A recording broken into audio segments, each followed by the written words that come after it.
Justamente sobre isso que eu queria voltar, pela questão do network, né? Porque nós sabemos a importância que ele tem e que com ele a gente pode encontrar o nosso lado para conseguir fazer uma renda melhor dentro da nossa profissão. Eu queria entender, na visão de vocês, como desenvolver um bom network, principalmente para o pessoal que está começando agora, focando um pouco no que o Márcio falou, né? Que as pessoas vão entrando achando que se estudar tal coisa, aquilo ali vai dar dinheiro, e muitas das vezes não acontece. Às vezes é aquele QI, né? Quem indica que vai fazer com que aquela pessoa consiga encontrar uma oportunidade e crescer dentro daquela área. E muitos não. Então eu queria entender, na visão de vocês, como uma pessoa consegue desenvolver um bom network quando está começando a carreira profissional. Ok. Vou dar um pontapé de saída. Bom, enfim, o que é o networking? Não é? O networking é a nossa rede de contactos. Diria que é um aspecto fundamental desde o início da carreira e se calhar antes. Não é? Se calhar, eu penso nisso e com os nossos filhos, enfim, eu tenho três filhos, 3 rapazes. Efetivamente, o networking é a consciência de que temos uma rede de contactos constituída ao longo da vida, por todos aqueles com quem nos cruzamos desde que nos conhecemos, não é? Então, se calhar, podemos começar no colégio, na pré-primária, não sei como é que é o vosso ensino, mas desde, enfim, a creche. Toda a gente tem uma rede mais próxima, que são os familiares e os amigos, naturalmente, mas a nossa rede de familiares e amigos faz parte do nosso networking, faz parte da nossa rede de contactos, não é? E, portanto, para os mais jovens, os professores são rede de contactos. E efetivamente, a riqueza do networking é a partilha e ambos os lados usufruírem de uma forma positiva dessa partilha, não é? Ao longo da nossa carreira. Então vamos cada vez desenvolvendo mais a nossa rede, porque depois vêm as chefias, os pares, os nossos colaboradores, os parceiros, os clientes, os fornecedores. Eu costumo dizer, há sempre alguém que pode apoiar a termos uma informação, a podermos mudar a nossa vida profissional, porque, pelo menos em Portugal, mas penso que no Brasil ainda é mais, mas vocês vão me dizer, em Portugal, por exemplo, a estatística de quem muda de emprego, mais de 50% das pessoas são referenciadas através da sua rede de contactos. E, portanto, é efetivamente muito importante, não só para identificar as oportunidades, quando alguém sabe que estamos à procura de um novo desafio profissional, não só para identificar as oportunidades, mas para se lembrarem de nós e darem o nosso nome quando pretendemos encontrar o primeiro emprego, como a Ana Carolina estava a falar, ou mudarmos o nosso emprego.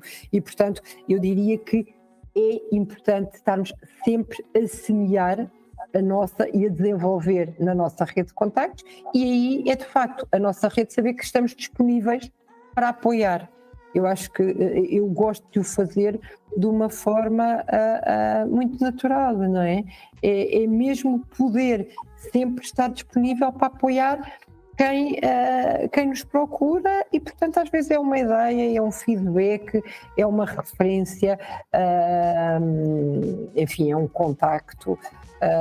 Acho que é importantíssimo, é um aspecto fundamental e pode ser iniciado, se educarmos também as crianças neste sentido, não é? Muito cedo, desde muito jovem. Muito obrigada. Eu complemento aí o ato a fala da Ana pela importância do network hoje para o mercado de trabalho, seja para você que está começando, para nós que já estamos em uma carreira desenvolvida. O grande fator hoje, na minha visão, tá, de experiência, quando a gente fala do poder das redes sociais, da gente poder se relacionar, essa rede de contatos que a Ana traz, que é muito importante, a gente poder se relacionar, ter a oportunidade de criar uma relação com pessoas que a gente não conhece, né? Mas com pessoas que, quando a gente foca naquele network que vai contribuir e que eu naturalmente estou contribuindo, eu estou gerando ali um despertar de desejo. E aí eu vejo que a partir dali tudo pode acontecer. Eu já consegui emprego sem estar precisando, e eu só em ter uma relação uma relação que eu estou contribuindo com aquela pessoa, a pessoa perguntou se eu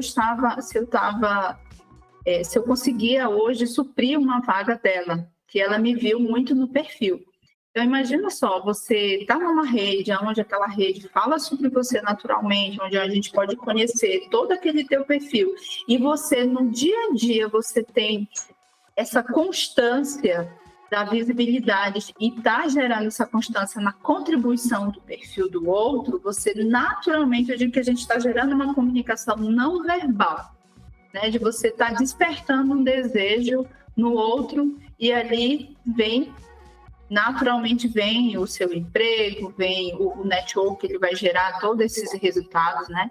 Então, eu repito, seja interessante, mas não seja interesseiro, ou não esteja 100% disponível. Aí, o ser disponível é achar que você está fazendo network, como o Márcio trouxe, vai lá, vai no perfil daquela pessoa, manda uma mensagem e se coloca à disposição, mas de uma forma tão chata, eu uso esse termo, né? Tão chata, uma coisa tão obrigada, que ele acabou de apagar o brilho dele.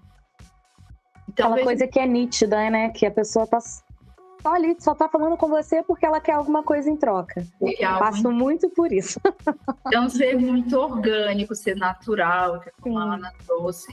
E a gente poder levar esse poder que hoje nós temos do mundo virtual, levar realmente essa pegada da autenticidade, da contribuição com o outro e, consequentemente, gerar aquele desejo do seu perfil perante aquele que é um tomador de decisão.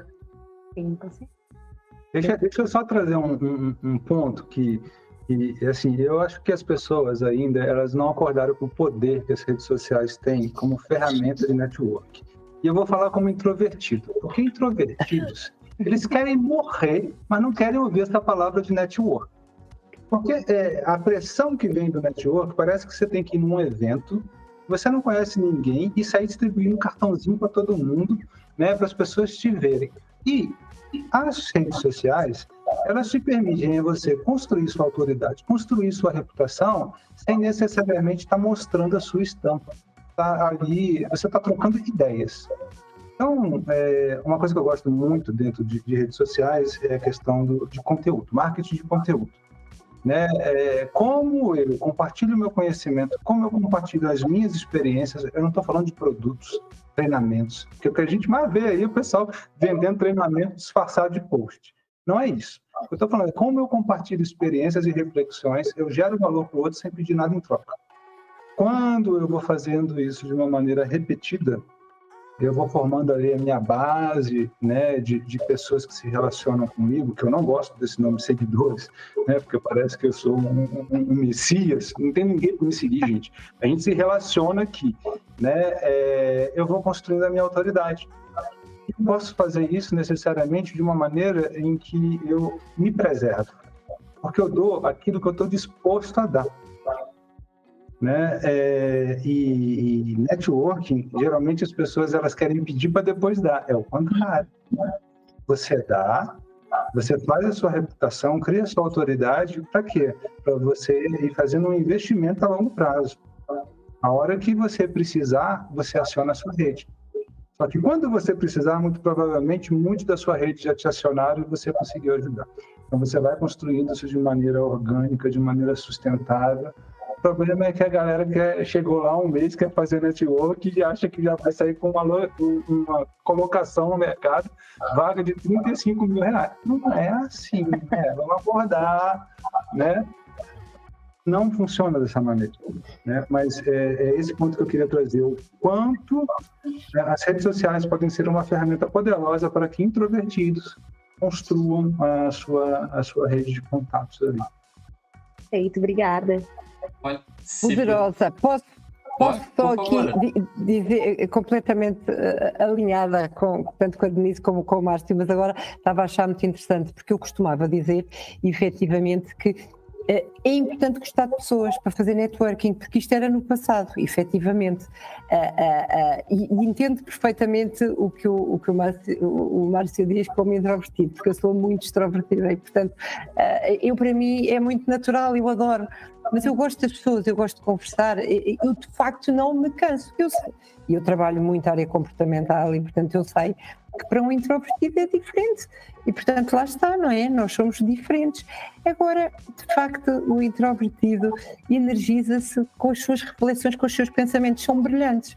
Porque eles pensam e depois falam, e nós extrovertidos, não sei quem é aqui mais extrovertido, mas nós falamos e depois pensamos. E, portanto, isto é a base da diferença entre o extrovertido e o introvertido. E, de facto, o valor imenso que neste momento as redes podem, não tinha pensado, enfim, de uma forma tão estruturada como o Márcio estava agora a falar, que faz sentido, porque eu como extrovertida vejo um bocadinho o mundo à minha maneira, não é? Naturalmente. Mas claramente, não é? As redes têm este poder, primeiro, do que a Denise falava da globalização. Nós podemos estar a falar com alguém da Tailândia, não é? E não conhecemos, e criamos ali uma rede e uma ponte fantástica, identificamos muito e pode trazer imenso valor, não é? E também para pessoas que não tenham porque podem não ser tão extrovertidos e as pessoas cansam. Isto sendo extrovertido, nós falamos muito, cansamos dos outros também. Eu tenho essa consciência, portanto, às vezes temos que aqui controlar um pouquinho, mas fantástico mesmo as vossas contribuições. Muito bom. Que legal as colocações de vocês, assim, a questão do introvertido para o extrovertido. Acho que até compartilhei esse foi no episódio com a Ana Carolina. Eu sou bem introvertido, assim, bastante. Eu acho que eu fui uma pessoa que aprendeu bastante, assim. Eu gosto de aprender, ter a oportunidade de estar sempre com pessoas que possam contribuir comigo, que eu possa humildemente contribuir em alguma coisa. Eu cheguei a chutar me pediram para ler a homilha de uma igreja uma vez, eu cheguei a chutar um vaso assim do lado do pedestal de tanta timidez e nervoso para a leitura, mas a leitura saiu. Mas acho que, independente do perfil, não sei se vocês concordam, e que bom que todo o assunto parece bem alinhado. Acho que introvertido ou extrovertido, definindo bem as metas com clareza, independente da dificuldade, isso vai ajudar eles a superar, não? Claro que sim. Pois, no fundo, a extroversão e a introversão são maneiras diferentes de ver o mundo que se complementam, não é? Nós somos todos complementares, claramente, somos todos complementares e, portanto, naturalmente, em termos de metas, de objetivos e de networking, ainda bem que neste momento há ferramentas que podem servir todos, não é? E o Márcio estava aqui a falar de algo que é brutalmente importante, efetivamente, e a Denise, porque as redes permitem-nos, não é? Este networking com alguém que está do outro lado do mundo e que não conhecemos e que passamos a conhecer, e também permite a relação de outra forma, que não seja tão de pessoal e de falar, falar de outra. Nunca poderíamos estar assim como estamos agora há uns anos atrás, não é? E portanto estávamos a perder imenso. E tem um ponto que você trouxe, Renata, assim, eu acredito que todos nós temos dois estados. A gente tem um estado natural e um estado adaptado. Então, quando eu estou ali nas minhas relações mais próximas, que eu tenho menos filtros, eu estou no meu estado natural. Quando eu estou numa relação com pessoas mais distantes e eu coloco mais camadas de filtros, eu estou no estado adaptado. Então, a gente consegue transitar entre esses estados e nem percebe. A grande questão, voltando lá para o que a Ana trouxe, é a autoconsciência e o autoconhecimento que eu tenho desses estados. O quanto cada um dos comportamentos que eu tenho em cada um desses estados me ajuda ou me afasta da meta que eu criei para mim. Dentro do caminho que eu tracei para mim, eu sei que o introvertido ele tem comportamentos mais de reflexão, a sua energia é para dentro, não é para fora. Ora, Se eu quiser me colocar dentro de um casulo, eu faço isso muito naturalmente, mas isso vai me ajudar para o que eu quero, para a minha trajetória? Não. Então, em alguns momentos, eu vou ter que praticar alguns comportamentos de um extrovertido. Estou fazendo isso agora, foi algo que foi trabalhado ao longo de muito tempo. Estou aqui falando. Há 10 anos atrás seria impossível pensar nisso. Eu não me permitiria isso. Então, isso é muito trabalho. Agora, quando acabar a gravação, eu volto para o meu estado natural, que é o estado de introvertido, e tudo bem. Nós somos assim. A grande questão é o comportamento que eu tenho hoje. É de que estado? E esse estado me ajuda ou me afasta dentro daquela meta que eu tracei para mim, dentro do meu processo de autoconhecimento?